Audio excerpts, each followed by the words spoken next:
we started discussing translational transfer function of translational systems.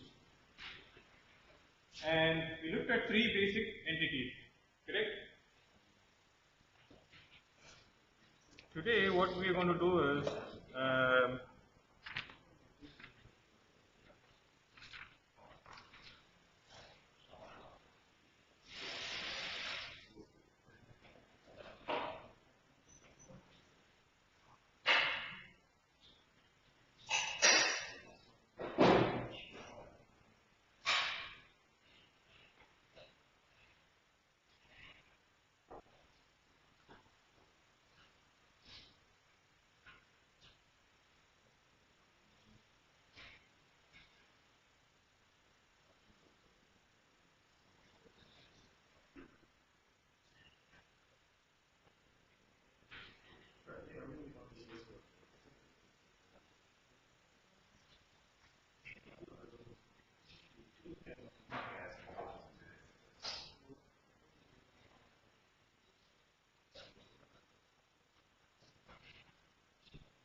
this will be a typical problem for your for an assignment, for your exam. Okay. So what you see here is you have two masses, three springs, and three dampers. See that? These are the two masses, three springs. Okay. And you see 1, 2, 3 dampers. So what we do is, when you have something like this, dynamic friction is modeled as a damper. There is friction, right?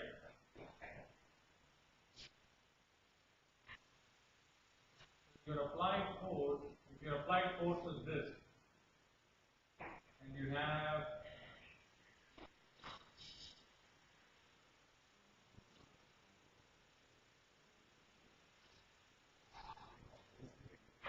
your applied force is this, you have two displacements, okay? In that case, if this is given, if at times this will be given as frictionless surface, okay? So then you don't have to think, you don't have to worry about the damper here. But here, this is modeled, the surface interaction between this mass and, what does this mean?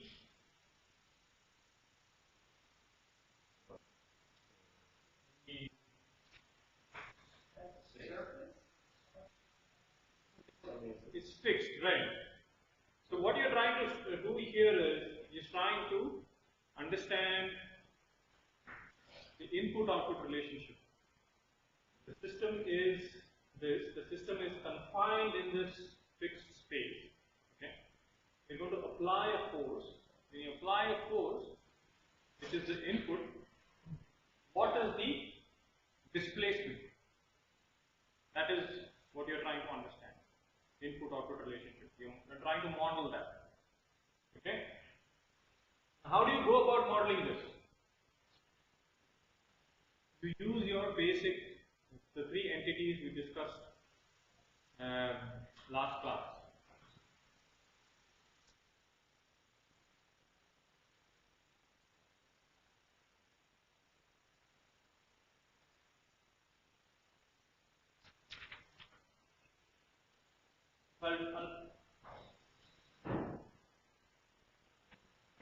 We'll discuss two methods. Okay. Method one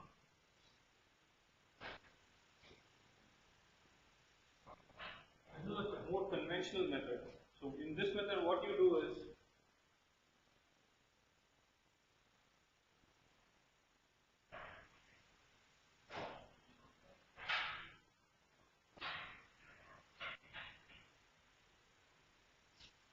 for the free body diagram.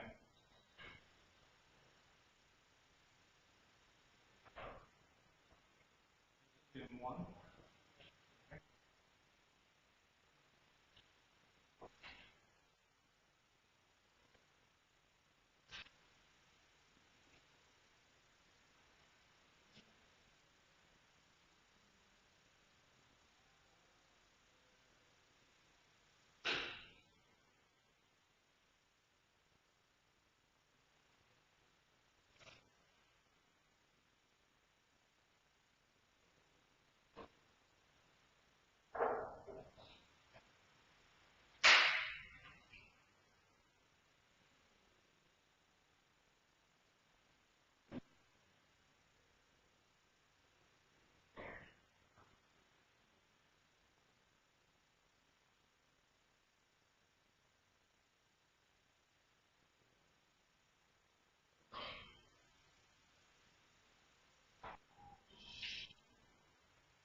I was wondering, what is the FB 1, 2, and 3? But what is FB 1 and 2 refer to?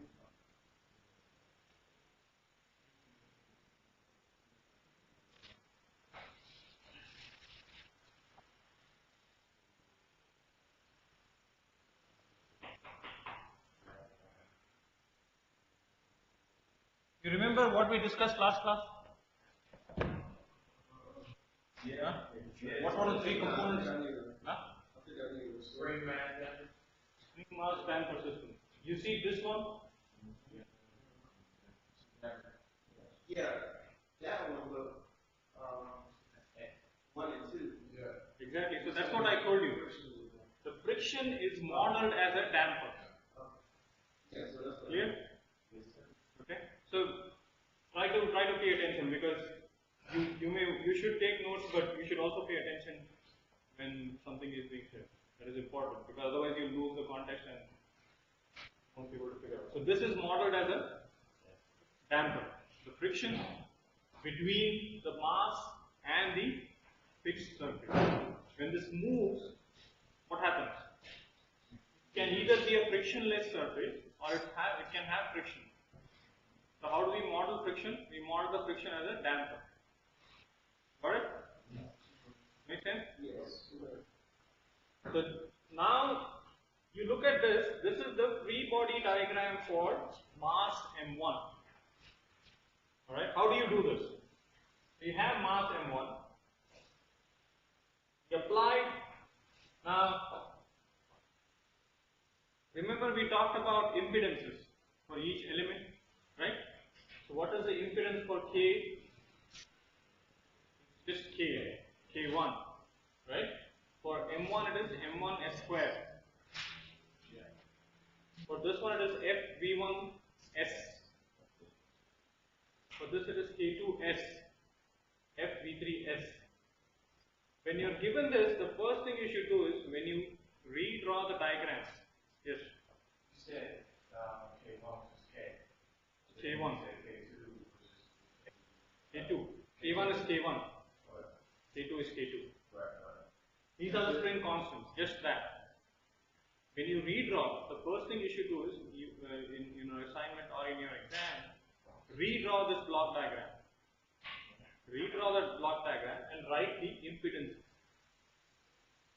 Make sense? Huh? So what do you mean by write down the impedances? This is what you will do.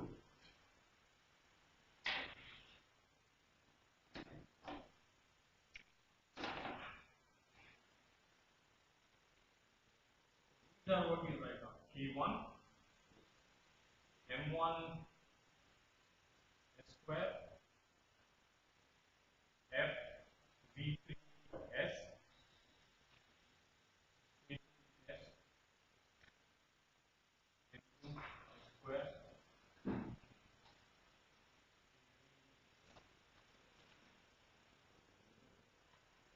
F V2.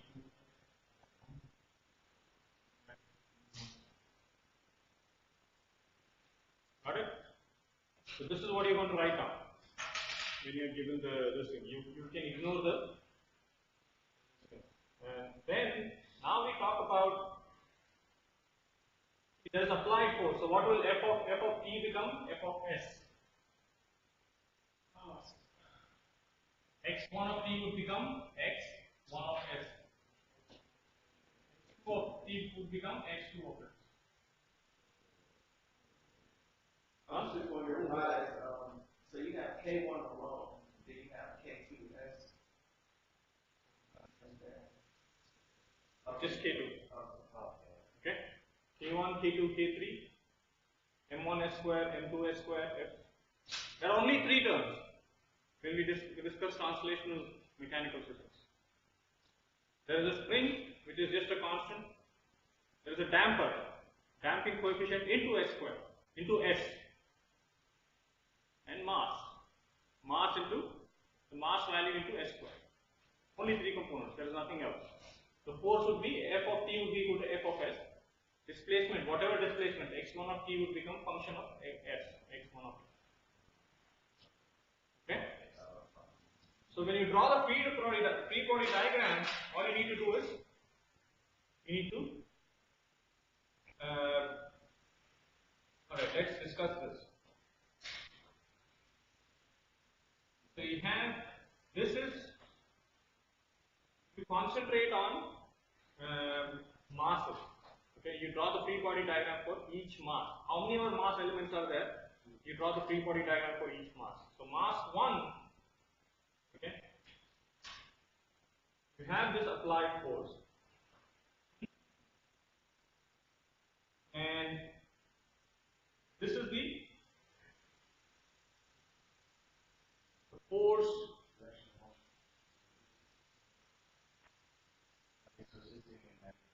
It's resisting in that. It's a force in that direction. Okay. So this is also force in that direction. Right?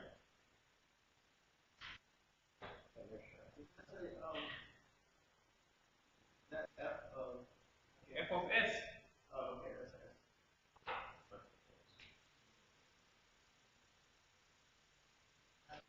Hmm.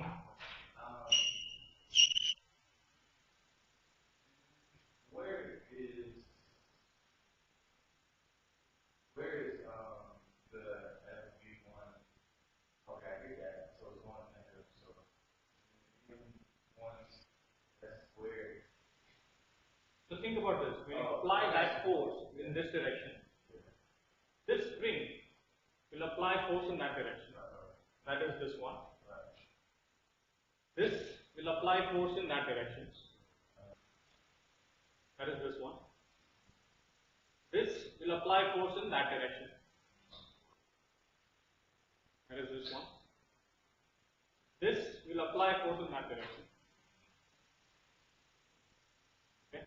The acceleration is in that direction, right?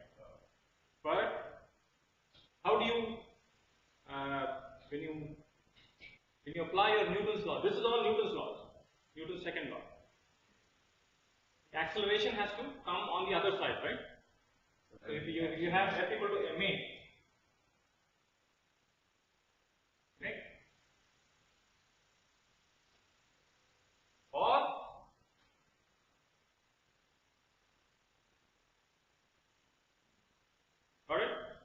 So you realize why this is in that direction?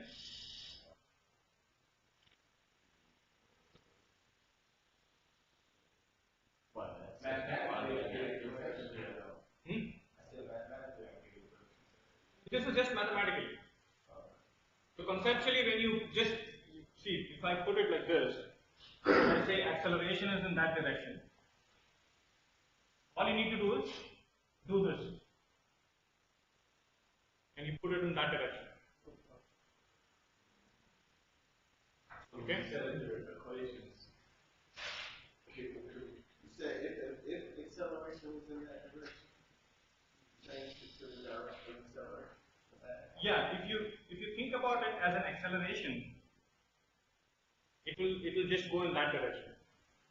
Okay? If you think about it as an impedance, it will be F minus, right? Minus equal to 0. Right? So in that case it will be in that direction.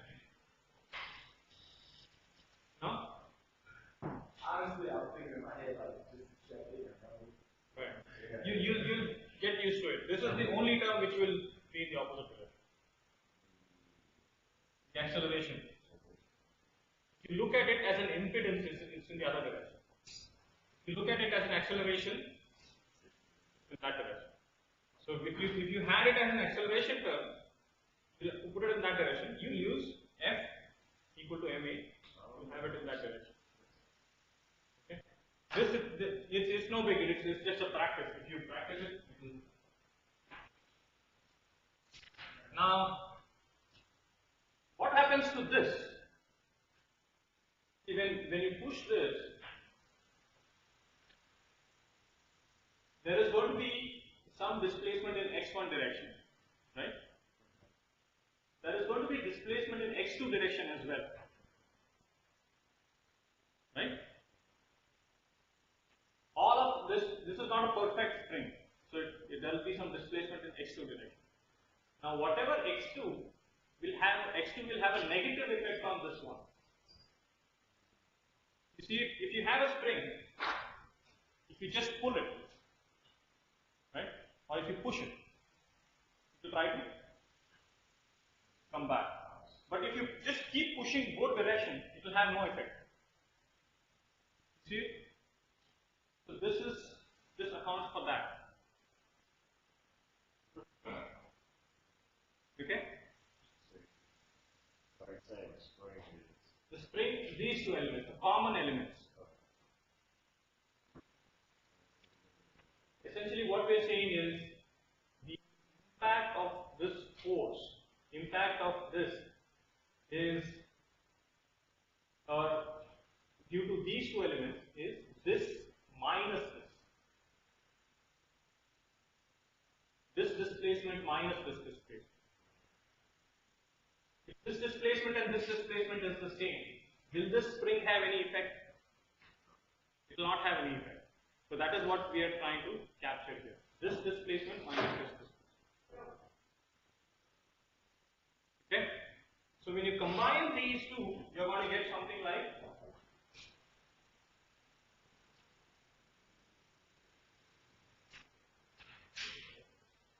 let's do the second M2 as well. M2.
combine M1 and M2, what you're going to get is 1.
Okay, this is for M1 and for M2.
Okay, make sense? I've just gathered the terms.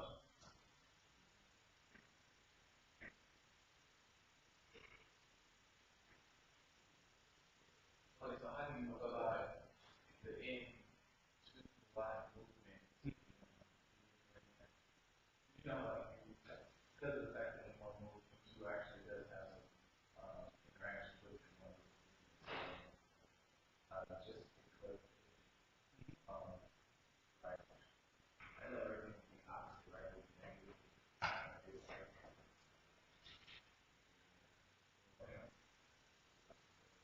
The way, see, you have to look at it, there is a system moving as a whole. There is only one force applied, there are two displacements.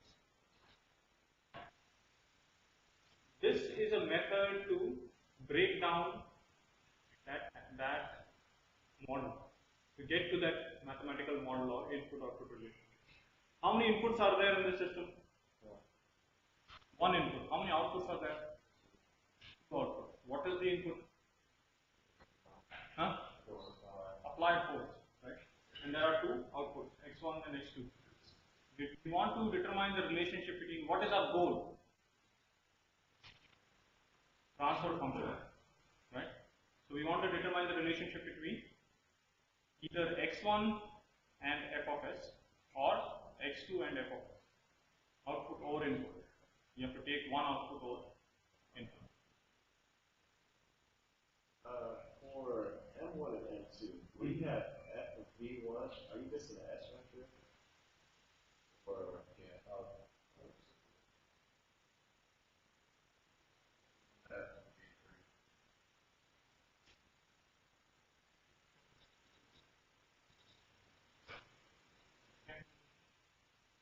have this. Now what you want to do is you want to collect the terms for x1 of x and x2 of x. Okay? We have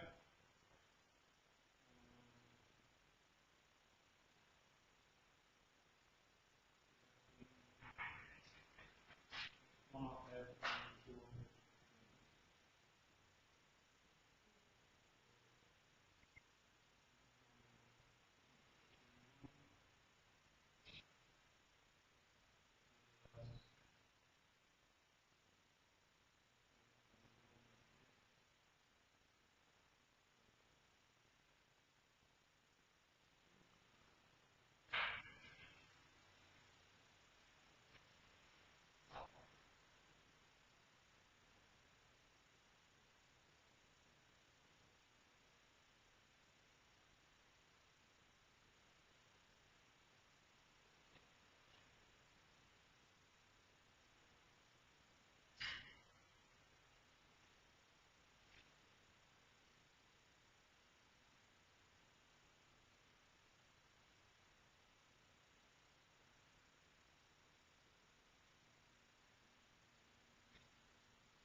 This one, yeah.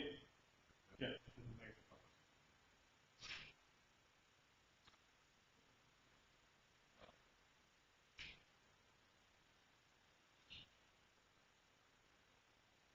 Alright. So now this is your system.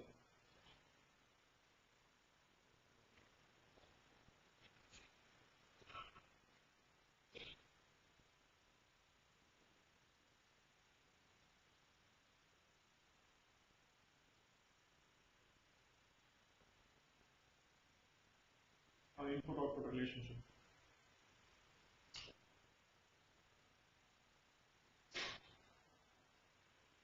What we'll do is, I'll show you another method. Yes? Are those two lines like this type of graph? Yeah, yes, sir.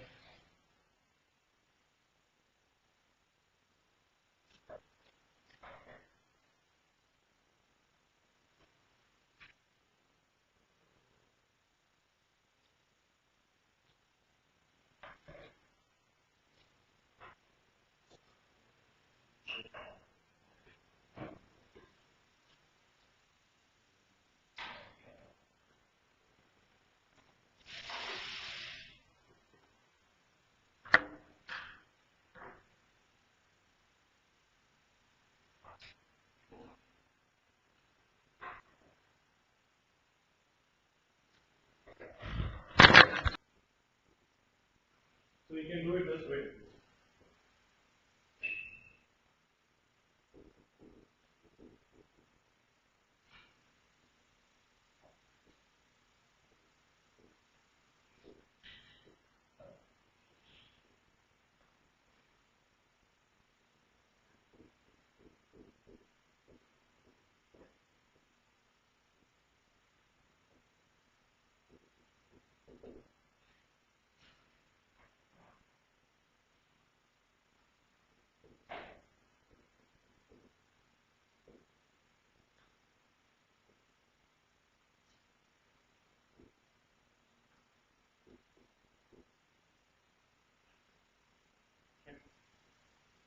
This is a much simpler method. If you get a hang of it, you'll never go wrong for this one. Alright?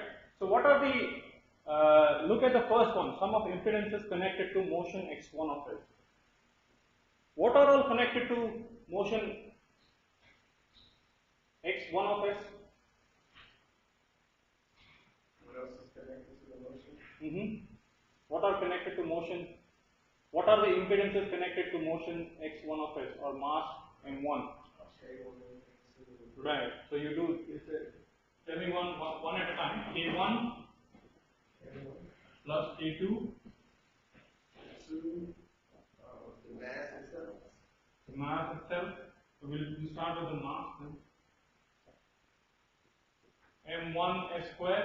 When I say impedance, remember it is M1 S square. And you can go back to your notes from last class and see what that impedance meant. M1 S square plus F V1 and V3, right? F V1S plus F V3S plus K1 plus K2, correct? Into X1 of S minus sum of impedances connected to or common between masses 1 and 2. So what are the impedances common between masses 1 and 2?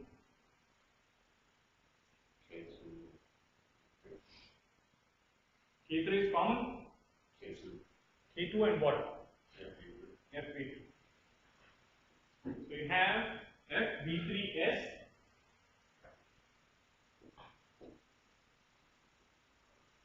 plus K3 is equal to applied forces. What are the applied forces to M1?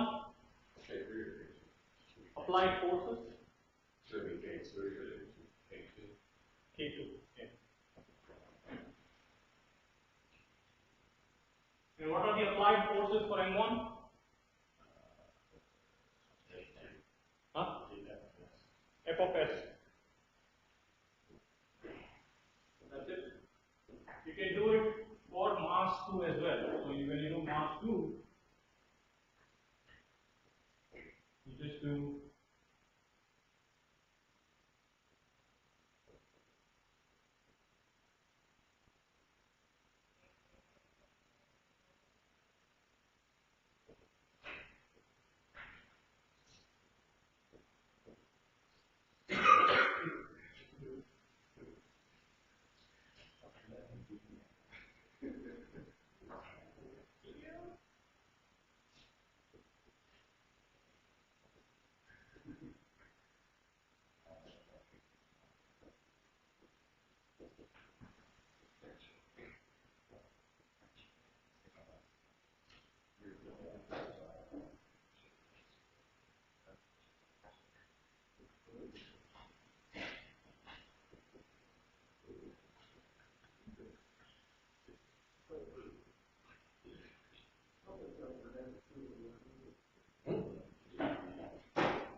So what are the sum of impedances connected to motion x2 of s? Can you tell me what are the impedances? M2 S squared plus FV2 S plus FV3 S plus K2 plus K3.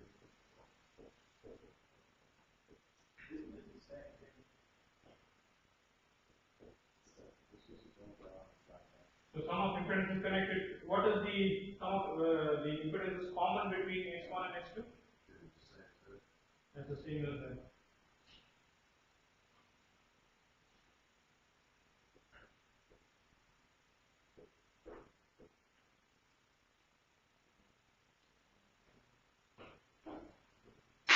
And what are the applied forces? There are no applied forces for that. Okay.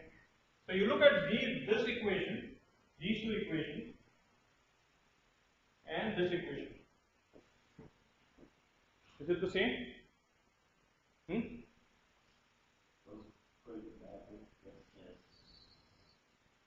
That's what I was thinking. I think it was the same thing, it's just you don't draw it like that. Right.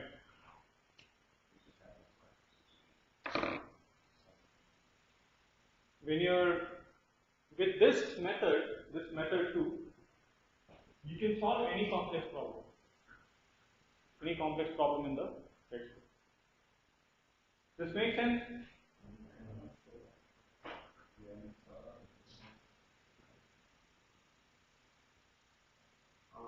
For method two, for math one, is this supposed to be a x of n, like after the So this is x2 of n.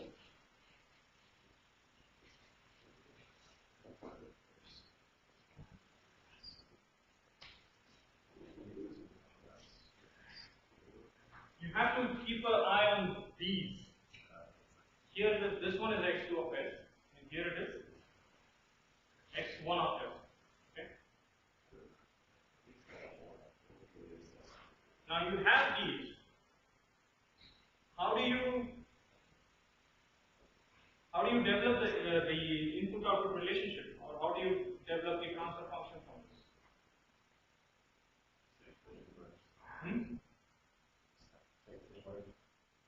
Inverse.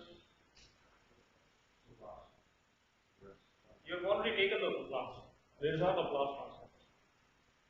You realize we have taken the Laplace way. So you have these two equations. Look at these. These two are actually simultaneous equations. Okay.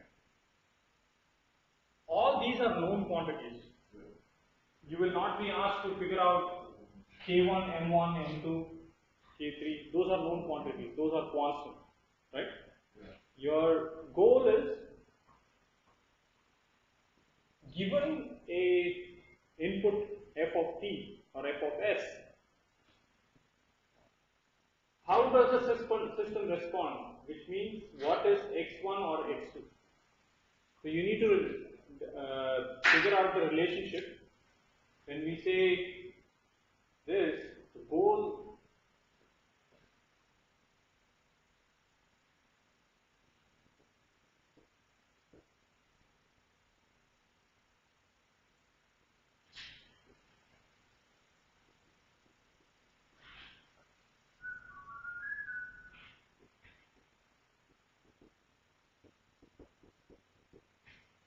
this is generally our goal. Okay?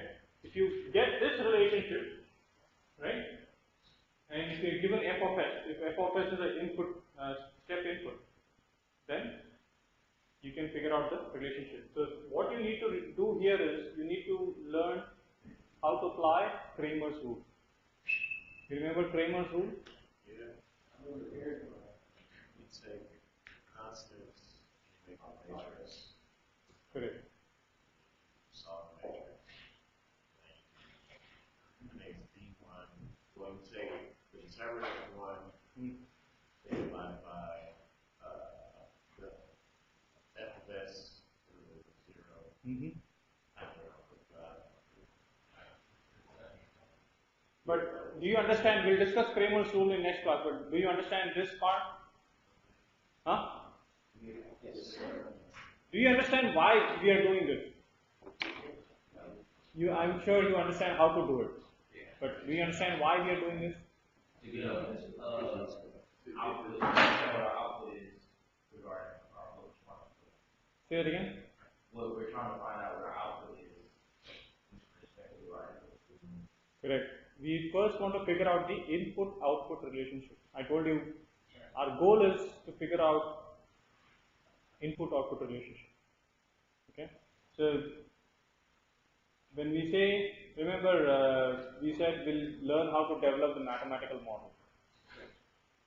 What we have done here, we have actually, did you realize that we have applied Newton's second law? This is application of Newton's second law, this free body diagram. Okay, so we have applied Newton's second law to develop the mathematical model. This, you could have very well done this as a differential equation, right? You see that? You could have done k1x m1 x double dot of t. So this would be, if I were to do this as a differential equation, it would be something like this. k1 x of t. This would be m1 x1 double dot of t, right? F v1 x1 dot of t. You see that?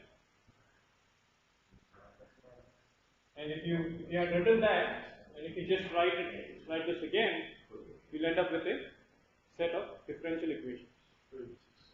Huh?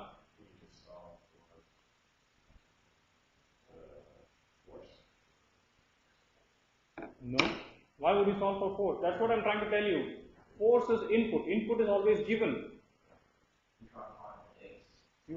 Our goal is to find x1 or x2, which is the response. If you're given an input, which is a force, we want to track the motions, which is x1 and x2. That is the goal. Okay? And that is what we did in last class also. What we did was we look at unit step response. What is unit step response? 1. No. That's what you get after you When you apply the response to a unit step input, unit step input is 1. The response to a unit step input is a unit step response.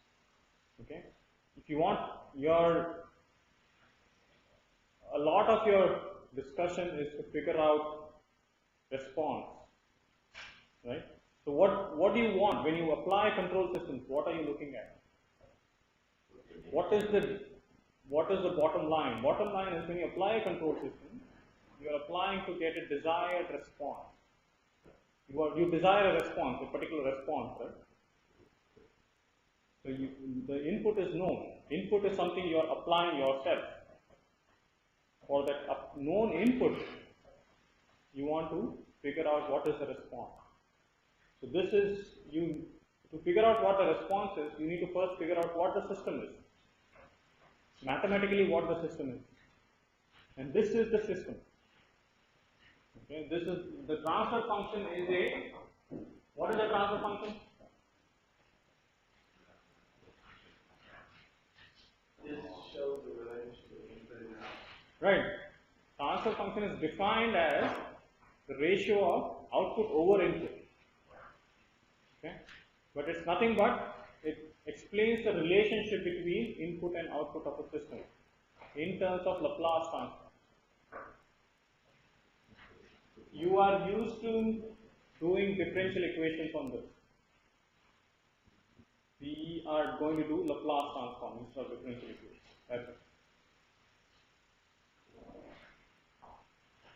Okay. Go back and read this because it's important that you read.